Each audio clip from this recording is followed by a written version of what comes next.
Hello aspirants, welcome to Manual Hotel Management channel. So today in this particular video we are going to see the common mistakes which you might do or you have done earlier, which you don't have to repeat this time.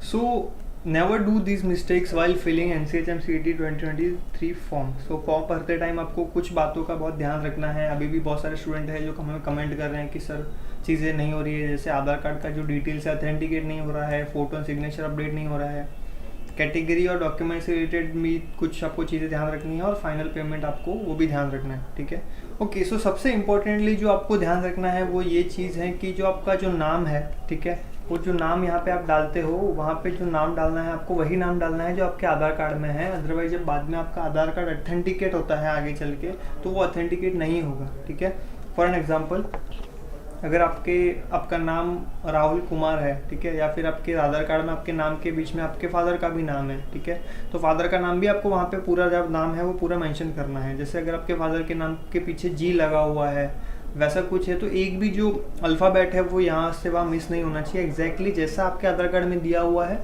Same to same आपको वैसा ही form filling में डालना होता है. ठीक है, तो जिस तरीके से आप जब भी फॉर्म फिल करते हो तो यहाँ पे जो आपका कैंडिडेट नेम है वहाँ पे आपका पूरा नाम डालना है जो आपके आधार कार्ड पे मेंशन है. ठीक है, और आपके फादर का नाम भी जिस तरीके से आपके आधार कार्ड में मेंशन है सेम वैसा ही आपको यहाँ पे भी डालना है. ठीक है, सो ये मिस्टेक आप बिल्कुल मत करना कि आपने जो नाम है वो वैसे डाल दिया, क्योंकि आधार कार्ड ऑथेंटिकेट नहीं होगा. ठीक है, और आपके सारे डॉक्यूमेंट्स पे सेम नाम होना चाहिए. अगर कहीं पे भी कुछ मिस्टेक है तो पहले उसको रेक्टिफाई कराना बहुत ज़रूरी है. ठीक है, मेक श्योर करो कि आपके आधार कार्ड का नाम और आपके जो 10th और 12th की मार्कशीट है वो दोनों नाम बहुत सेम हो. ठीक है, अगर आपको उसमें कोई प्रॉब्लम है कमेंट में बताइए कि सर वैसा कोई आपको इशू पर्टिकुलर आ रहा है. सो विल ट्राई कि उस पर क्या सॉल्यूशन हम आपको दे सकते हैं. ठीक है, और अगर आपने अभी तक अपनी प्रिपरेशन स्टार्ट नहीं की है गाइस तो हमने बैच लॉन्च कर दी है फॉर NCHM CET 2023 के लिए, जिसमें आपको लाइव लेक्चर्स मिलते हैं फ्रॉम एक्सपर्ट फैकल्टीज़. आपके लिए जो ई बुक्स हैं, शॉर्टकट ट्रिक्स हैं, doubt classes, record video lectures, topic test also there, full and mock test WhatsApp group में भी ऐड होते हैं और 10,000 प्लस क्वेश्चन सॉल्व हो जाते हैं आपके throughout the preparation. Mentorship is also there until your examination. तो आपको जब भी आपको ज़रूरत होती है या डाउट होता है या फिर बात कर सकते हो मेंटर से. सो you can start your preparations for targeting IHM, top IHMs, IHM Aurangabad and any other hotel management entrance, any other hotel management colleges. ठीक है, अगर आप मुंबई में हो सेंटर विजिट करिए हमारा दादर बोरीवली, वैसे ये नंबर पे कॉल कर सकते हो. और हमारे काउंसलर से बात करने के लिए 8828581455 पे अभी कॉल करिए for live class, online class के लिए. और वेबसाइट भी विजिट कर सकते हो manual.com. अपने जो एड्रेस है वो करंट एड्रेस डाल सकते हैं. एड्रेस में ऐसा कोई प्रॉब्लम आपको फेस नहीं होगा कि आधार कार्ड का एड्रेस ही आपको डालना ज़रूरी है, ऐसा कुछ नहीं. आपका जो करंट एड्रेस है आप वही डालिए. ठीक है, जब अगर फोटो एंड सिग्नेचर का कोई इशू आ रहा है तो आप पहले नॉर्मली एक ही काम कीजिए, आपका जो फोटो है उसका बैकग्राउंड पूरा प्लेन होना चाहिए. ठीक है, और ऐसा नहीं कि आपका प्लेन जो बैकग्राउंड है वो बहुत ज़्यादा है और आपका फोटो एकदम छोटा है. थोड़ा सा जूम कर लीजिए अपने फ़ोटो को, तो आपका जो फेस है उसका जो पार्ट है वो ज़्यादा होना चाहिए और आपका जो बैकग्राउंड है वो आप प्लेन वाइट ही रखिए. ठीक है, तो वो फटाक से ले लेगा, कोई प्रॉब्लम नहीं आएगी. ठीक है, सिग्नेचर के लिए आपका जो KB दिया हुआ है ना, ये KB ज़रूर आप मेंशन कीजिए. ठीक है, 4 KB से 30 KB तक का है तो अपने मोबाइल में पहले फ़ोटो की क्लिक कीजिए अपने सिग्नेचर की, उसको क्रॉप कर लीजिए अपने मोबाइल में.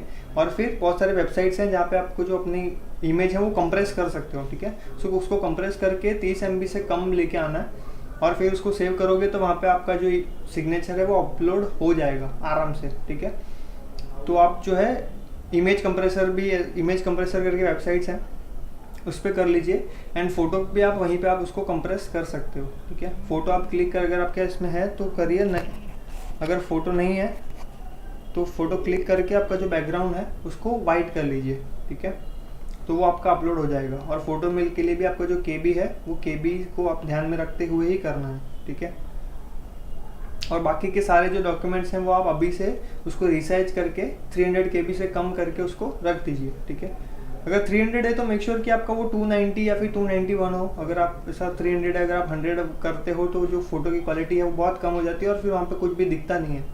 तो देयर माइट भी चांसेस कि अगर ऐसा कुछ अगर प्रॉब्लम होता है वहाँ पे तो आपका फॉर्म जो है वो रिजेक्ट भी हो सकता है. अगर आपने आधार कार्ड की डिटेल्स रॉन्ग डाली है, अपना नाम रॉन्ग डाला है, तो वहाँ पे भी देयर आर चांसेस कि आपके जो फॉर्म है वो रिजेक्ट हो सकते हैं. ठीक है, सो ऐसे कोई भी ऐसी प्रॉब्लम्स अगर आप फेस कर रहे हैं तो कमेंट में बताइए. ठीक है, डायरेक्ट सबमिट मत कर दीजिए क्योंकि बाद में आपको वो प्रॉब्लम आप फेस कर सकते हो। ओके, आपके सारे डॉक्यूमेंट्स वगैरह सारे अपलोड होने के बाद आपको फाइनली कुछ इस तरीके का आता है जहाँ पे आपके जो रजिस्ट्रेशन फॉर्म है वो कंप्लीटेड है, जो कंप्लीट एप्लीकेशन फॉर्म भी आपने जो है कंप्लीट कर लिया है। यहाँ पे आपकी जो पेमेंट है अभी वो पेमेंट बाकी है, ठीक है। सो स्टूडेंट्स, अगर आपको पेमेंट में इशू आ रहा है तो थोड़ा सा मैं आपको गाइड करता हूँ कैसे आपके पेमेंट जो है वो सक्सेसफुली आपको करना है, ठीक है। इस तरीके का आपको ऑप्शन दिखेगा, वहाँ पे आपको पे एग्जामिनेशन फ़ीस, जो भी आपका फ़ीस है, अगर आपने कोई अलग अदर कैटेगरी डाला है तो मेक श्योर कि आपने जो भी कैटेगरी डाला है गाइस, ये भी आप ध्यान रखिए कि अगर आपने कोई पर्टिकुलर कैटेगरी मेंशन किया है, ओबीसी है, एससी एसटी है, तो डॉक्यूमेंट आपके पास होना बहुत ज़रूरी है। अगर आप ईडब्ल्यूएस कैटेगरी से भी हो तो आपके पास वो डॉक्यूमेंट बहुत ज़रूरी है, नहीं तो फिर बाद में अगर आप सोचो बोलोगे कि सर डॉक्यूमेंट्स तो अभी बनाने पड़ेंगे या फिर नहीं बन रहे हैं, तो फिर फॉर्म आपका फिर वहाँ पे बाद में आगे चल के रिजेक्ट भी हो सकता है, फिर और भी आप कुछ प्रॉब्लम फेस कर सकते हो, ठीक है। तो ऐसा कोई भी प्रॉब्लम फेस करने से आपको बचना है, ठीक है, ताकि आपको आगे चलेगी, कि एडिट का ऑप्शन इन्होंने मना किया है, एडिट बाद में सबमिट करने के बाद नहीं होने वाला है। फ़ी पे क्लिक करते हो, यहाँ पे ऑनलाइन पेमेंट का ऑप्शन है, ऑनलाइन पेमेंट पे क्लिक करना है और प्रोसीड फॉर पेमेंट। देखिए यहाँ पे करने के लिए बिल डेस्क पेमेंट गेटवे हैं, जहाँ पे आपको डेबिट कार्ड, क्रेडिट कार्ड और नेट बैंकिंग से ही होगा, ठीक है। ओके, सो गाइस, अगर आप डेबिट कार्ड और क्रेडिट कार्ड से कर रहे हो तो मेक श्योर कि आपका जो मोबाइल एप्लीकेशन है, ठीक है, बैकएंड से आपका जो ऑनलाइन ट्रांजेक्शन है, ऑनलाइन पेमेंट है, वो ऑन होना चाहिए। नॉर्मली जो डिफ़ॉल्ट ऑप्शंस होता है वहाँ पे ऑफ होता है, ठीक है। तो आपको मेक श्योर करना है कि जो आपका अगर क्रेडिट कार्ड से कर रहे हो या फिर डेबिट कार्ड से, तो वहाँ पे आपका जो ऑप्शन है उसको ऑन रखना है, नहीं तो फिर वो रिजेक्ट होगा बार बार और आप सोचोगे ये रिजेक्ट क्यों हो रहा है, बैलेंस तो पड़ा है अकाउंट में बट फिर भी ये नहीं ले रहा है, ठीक है।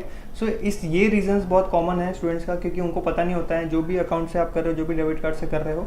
सो मेक श्योर कि उसका जो online transaction, e commerce transaction, सारे ट्रांजेक्शन्स के ऑप्शन जो है उसको स्विच ऑन करना है एंड देन बाद में आपको पेमेंट कर सकते हो, ठीक है। अगर नहीं, वो डिफ़ॉल्ट नॉर्मली जब आप अगर नया है या फिर आपने कभी पेमेंट किया ही नहीं है तो वो ऑफ ही रहता है, ठीक है। सो वो आप मेक श्योर कि ऑन करना है। अगर नेट बैंकिंग से करते हो तो जो भी बैंक है वो बैंक सेलेक्ट करके वहाँ उस पर्टिकुलर बैंक के वेबसाइट पे आप चले जाओगे और वहाँ से आप पेमेंट कर सकते हो। अगर आपका बैंक का यहाँ पे नाम नहीं है तो आप ऐसे बैंक से करिए जो अगर किसी और के पास है, या फिर आप डेबिट कार्ड या क्रेडिट कार्ड से ही कर सकते हो, ठीक है। तो यहाँ पे आप कार्ड नंबर्स डालना है, एक्सपायरेशन डेट, सीवीवी जो आपका है वो डालना है, और कार्ड होल्डर नेम में जो कार्ड के ऊपर जो नाम दिया हुआ है वो डालोगे, मेक पेमेंट पे क्लिक करना है एंड देन आपका जो पेमेंट है वो कंप्लीट हो जाएगा। ओटीपी आएगी आपको, जो भी कार्ड में ओटीपी है वो, अगर मोबाइल नंबर है तो वो मोबाइल नंबर होना चाहिए, ओटीपी आएगी, ओटीपी डालना है एंड ओटीपी के बाद ये आपका जो पेमेंट है वो सक्सेसफुली डन हो जाएगा, ठीक है। ये सारे ऑप्शंस अगर आपने ध्यान में रखे हैं तो पेमेंट हो जाएगा। अगर फिर भी कोई और इशू आ रहा है कमेंट में बताइए, उसके ऊपर भी will try to make the video, ठीक है। फिर गाइस, हमने ऑलमोस्ट जो मेजर प्रॉब्लम्स इशू कर रहे हो उसको हमने कवर करा है। फिर भी प्रॉब्लम फेस कर रहे हो, क्या फेस कर रहे हो वो आप हमें बताइए, so will try to give you the solution according the same. Counsellor से बात करने के लिए अभी कॉल कर सकते हो 8828581455 पे, जहाँ पे आप बात कर सकते हो, अपने डाउट्स क्लियर कर सकते हो, या फिर आप व्हाट्सएप पे भी अपने डाउट भेज सकते हो सेम नंबर पे, ठीक है। अगर चैनल सब्सक्राइब नहीं किया है मैन्योर होटल मैनेजमेंट चैनल, अभी सब्सक्राइब कर लीजिए, क्योंकि आपके जो भी अपडेट्स हैं, आने वाले updates, paper pattern discussions, expected paper pattern जो भी है हम वीडियो डालने वाले हैं, तो जैसे ही वीडियो आएगा आपको अपडेट मिल जाएगा, ठीक है। तो बिल्कुल सब्सक्राइब करना मत भूलिए। और जो भी अगर आपके कोई ऐसे या फिर आपके कोई फ्रेंड्स हैं जिनका कोई प्रॉब्लम आ रहा है फॉर्म फिलिंग में, तो उनको ये वीडियो ज़रूर शेयर कीजिए ताकि उनका भी जो फॉर्म फिलिंग है वो कंप्लीट हो जाए, ठीक है।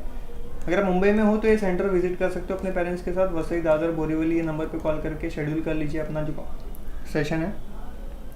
और वेबसाइट पे अगर आप जाते हो तो वहाँ पे आपको mock test, books, video lectures, वहाँ पे आपको स्टडी मटेरियल्स मिल जाता है, so you can also check out the website.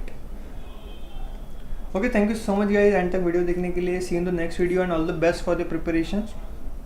बने रहिए मैन्युअल एजुकेशन के साथ।